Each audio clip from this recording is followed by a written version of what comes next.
Assalamualaikum warahmatullahi wabarakatuh.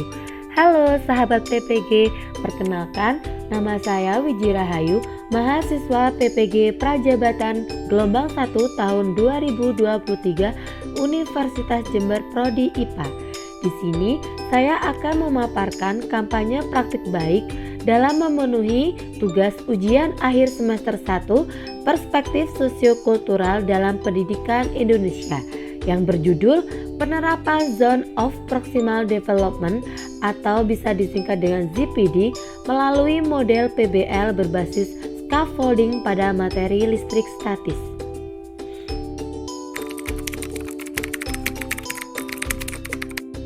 Ringkasan intervensi terkait penerapan scaffolding pada Zone of Proximal Development atau yang bisa disingkat dengan ZPD.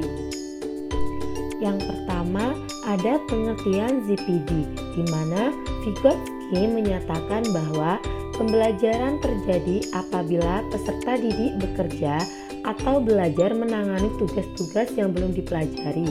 Namun, tugas-tugas itu masih berada dalam jangkauan kemampuan atau berada dalam zona of proximal development mereka. Sehingga, zona of proximal development atau ZPD oleh Vygotsky diartikan sebagai serangkaian tugas yang sulit dikuasai oleh anak secara mandiri, tetapi dapat dipelajari dengan bantuan orang lain yang dianggap lebih mampu, seperti guru atau bisa melalui kerjasama dengan teman sejawatnya. Selanjutnya yaitu scaffolding. Scaffolding diartikan suatu teknik pembelajaran di mana peserta didik diberikan sejumlah bantuan. Kemudian, secara perlahan-lahan diadakan pengurangan terhadap bantuan tersebut yang pada akhirnya mereka dapat melakukan secara mandiri, bahkan dapat menyelesaikan hal yang lebih besar dalam proses pembelajaran.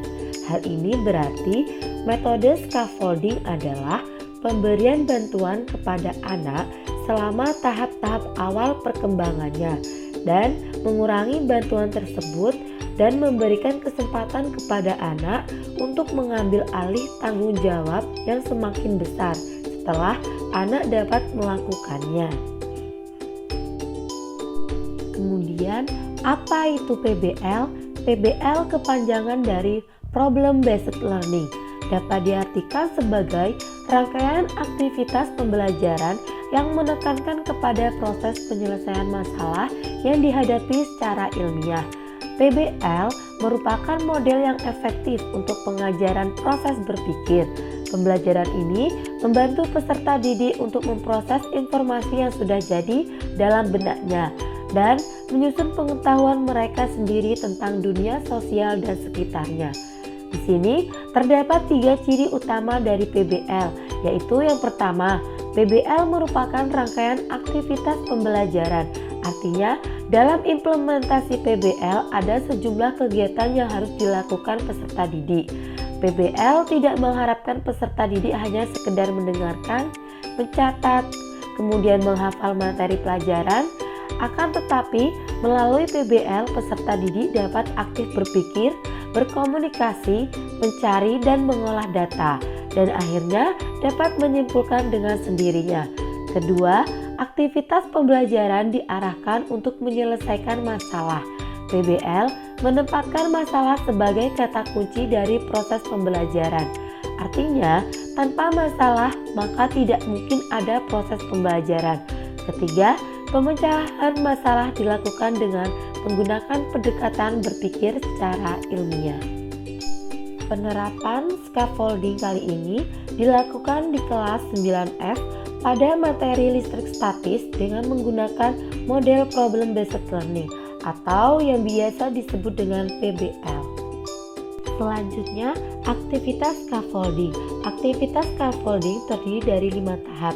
Yang pertama, mengidentifikasi ZPD peserta didik. Artinya, di sini guru menentukan ZPD peserta didik secara individual dari hasil evaluasi belajar sebelumnya dan observasi yang telah dilakukan. Kemudian, yang kedua mengelompokkan peserta didik berdasarkan ZPD, di mana guru mengelompokkan peserta didik ke dalam 3 kelompok tingkatan yang berdasarkan zone of proximal development kognitif mereka. Tingkat tersebut terdiri dari tingkat rendah, sedang, dan tingkat tinggi atau sedang berkembang, berkembang, dan sangat berkembang. Ketiga, penugasan LKPD.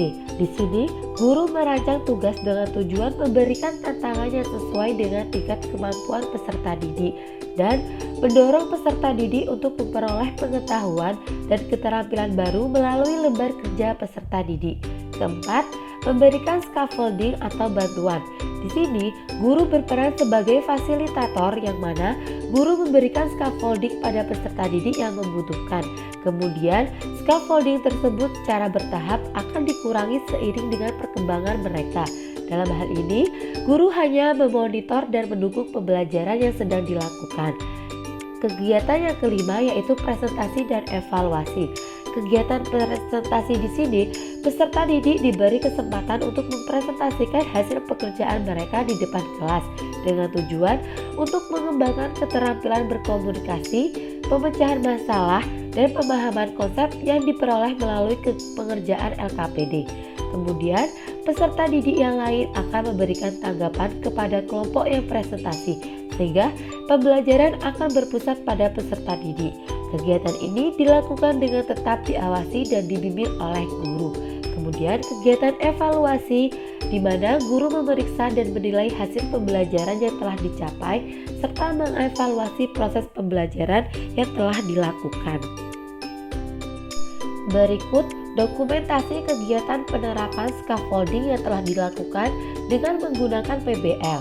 Di sini, PBL sendiri terdiri dari 5 sintaks. Sintaks yang pertama yaitu orientasi siswa pada masalah. Dalam hal ini, guru memberikan pertanyaan apersepsi seputar penerapan listrik statis dalam kehidupan sehari-hari, serta guru membagi peserta didik menjadi beberapa kelompok sesuai dengan ZPD mereka. Sintak yang kedua yaitu mengorganisasi siswa untuk belajar. Dalam hal ini, guru meminta peserta didik untuk mempersiapkan alat dan bahan yang akan digunakan dalam percobaan listrik statis. Kemudian, sintak yang ketiga yaitu membimbing penyelidikan individual ataupun kelompok. Dalam hal ini, guru meminta setiap kelompok melakukan percobaan listrik statis sesuai dengan langkah-langkah yang ada pada LKPD. Di sini pula, guru menerapkan scaffolding pada peserta didik. Sintak yang keempat yaitu mengembangkan dan menyajikan hasil karya. Dalam hal ini, guru meminta peserta didik menuliskan hasil percobaan dengan menjawab pertanyaan yang ada pada LKPD, serta peserta didik mempresentasikan ke depan kelas. Kegiatan ini bertujuan untuk mengembangkan keterampilan berkomunikasi, pemecahan masalah, dan pemahaman konsep, di mana peserta didik juga dapat berlatih memecahkan permasalahan dengan menyederhanakan permasalahan, kemudian membuat perencanaan penyelesaian masalah sehingga dapat menyelesaikan masalah yang sedang dihadapi.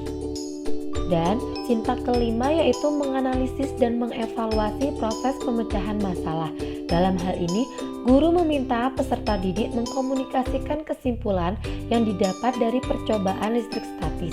Kemudian di sini juga guru memberi penguatan terkait materi yang sudah dipelajari. Hasil yang dicapai dari penerapan scaffolding. Yang pertama, peserta didik terlibat aktif dalam pembelajaran sehingga hasil belajar pun meningkat. Yang kedua, peserta didik mengalami peningkatan dalam memahami suatu konsep pelajaran sehingga dapat menyelesaikan tugas yang telah diberikan oleh guru. Ketiga, peserta didik memiliki keberanian dalam menyampaikan hasil diskusi. Keempat, peserta didik terlatih mandiri dalam belajar yang mana dapat meningkatkan motivasi dan percaya diri mereka.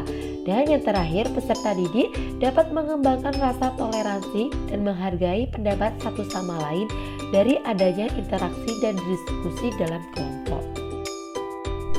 Pembelajaran dan replikasi.